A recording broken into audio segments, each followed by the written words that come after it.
دوستو آپ میں سے سب جانتے ہیں کہ نیوکلیر بم کتنا زیادہ خطرناک ہوتا ہے۔ اس بات کا اندازہ اس واقعے سے بخوبی لگایا جا سکتا ہے کہ نیوکلیر بم کا استعمال اس دنیا پر صرف ابھی تک 2 دفعہ ہی کیا گیا ہے، جب امریکہ نے جاپان کے 2 شہروں پر نیوکلیر بم گرایا تھا، جن میں ہیروشیما اور ناگاساکی شامل ہیں۔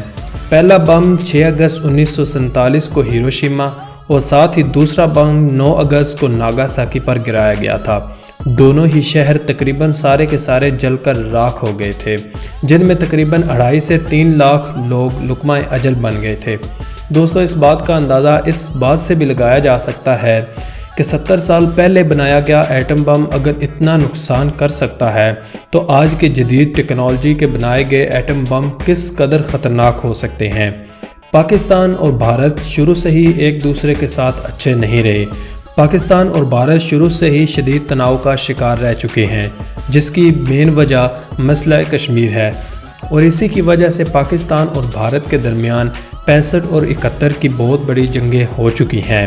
لیکن خوش قسمتی سے نہ تو اس وقت پاکستان کے پاس کوئی ایٹمی بم تھا اور نہ ہی بھارت کے پاس کوئی نیوکلیر ویپن تھا، ورنہ آج ہم اس حالت میں نہ ہوتے۔ آج کی ویڈیو میں ہم بات کریں گے کہ اگر پاکستان اور بھارت کے درمیان اس بار جنگ ہوتی ہے تو آخر کیا ہوگا، اس کے نتائج کیا ہوں گے۔ اس کے علاوہ ہم آپ کو بتائیں گے کہ پاکستان اور بھارت کی میزائل ٹیکنالوجی میں کتنا فرق ہے۔ لیکن اگر آپ نے ابھی تک ہمارا چینل سبسکرائب نہیں کیا تو برائے مہربانی ویڈیو کے نیچے لال رنگ کے سبسکرائب کے بٹن کو دبا کر سبسکرائب کریں۔ دوستو اگرچہ پاکستان نے آج تک کبھی بھی جنگ کے آغاز میں پہل نہیں کی، لیکن اگر ایسا ہوتا ہے یعنی دونوں ملکوں میں سے اگر کوئی بھی پہل کرے گا تو اس کے نتائج بہت سنگین ہوں گے۔ بھارت کے پاس اس وقت تقریباً 110 سے 120 نیوکلیر بم موجود ہیں، جبکہ پاکستان کے پاس اس وقت 120 سے 130 سے زائد نیوکلیر بم موجود ہیں۔ اگر نیوکلیر جنگ پاکستان اور بھارت کے درمیان ہوتی ہے تو اس کے نتائج نہ صرف پاکستان اور بھارت کے لیے خطرناک ہوں گے بلکہ دوسری دنیا کو بھی اس کا بہت بھاری نقصان اٹھانا پڑے گا۔ امریکہ کی ایک رپورٹ کے مطابق اگر پاکستان اور بھارت کے درمیان اس وقت جنگ ہوتی ہے تو مجموعی طور پر 5 سے 6 کروڑ لوگ لقمہ اجل بن جائیں گے، یعنی کہ ان کی موت واقع ہو جائے گی، اور اس کے علاوہ جو نقصان ہوگا، جو لوگ بچ جائیں گے ان 2 ارب لوگوں کو بھوک اور پیاس ویسے ہی مار دے گی۔ اس کے علاوہ دنیا کی آدھے کے قریب زمین ویسے ہی خراب ہو کر رہ جائے گی، جو دوبارہ کھیتی باڑی کے قابل نہیں رہے گی، اور اس کے علاوہ دنیا بھر کے مونسون پر بھی اس کا بہت زیادہ اثر پڑے گا اور دنیا بھر کی کھیتی خراب ہو جائے گی۔ نیوکلیر بم کو گرانے کے لیے پاکستان کے پاس جو میزائلیں موجود ہیں ان میں نصر، ہدف، گوری، شاہین، ابابیل، غزنوی، ابدالی جیسی دنیا کی بہترین میزائلیں موجود ہیں۔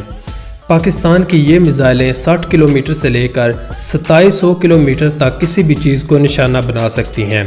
اگر ان میزائلوں کا استعمال کیا جائے تو انڈیا کے شہر دلی، جے پور، احمد آباد، ممبئی، ناگپور، بھوپال، لکھنؤ اور کلکتہ سمیت بہت سارے شہروں کو آسانی سے ان میزائلوں کے ذریعے نشانہ بنایا جا سکتا ہے۔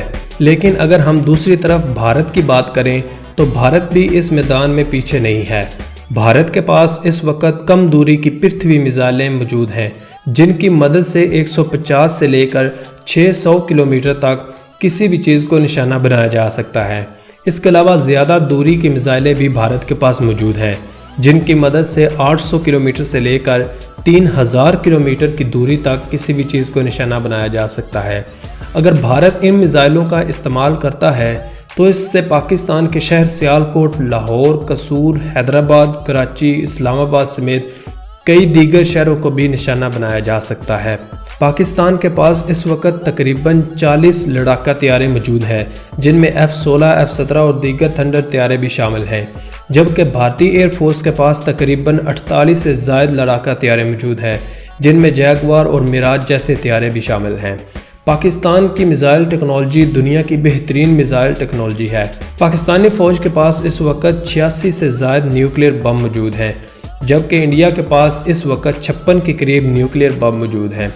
پاکستان کی نیوی کے پاس اس وقت 8 کے قریب بڑے کروز میزائل موجود ہیں، اور بھارت کے پاس اس وقت 10 سے زائد نیوی کے کروز میزائل موجود ہیں۔ تو دوستو اس بات سے آپ بخوبی یہ اندازہ لگا سکتے ہیں کہ نیوکلیئر جنگ کے نقصانات کیا کیا ہوں گے۔ اگر یہ جنگ شروع ہوتی ہے تو نہ صرف ان دونوں ملکوں کو نقصان ہوگا بلکہ اس کا نقصان پوری دنیا کو بھی اس کے ساتھ ہی بھگتنا پڑے گا۔ دوستو امید کرتے ہیں کہ آپ کو ہماری ویڈیو پسند آئی ہوگی۔ اگر آپ کو ویڈیو ہماری پسند آئی ہے تو ویڈیو کے نیچے لال رنگ کے سبسکرائب کے بٹن کو دبا کر ہمارے چینل کو سبسکرائب کریں۔ ملتے ہیں اگلی ویڈیو میں، تب تک اجازت دیجیے۔ خدا حافظ۔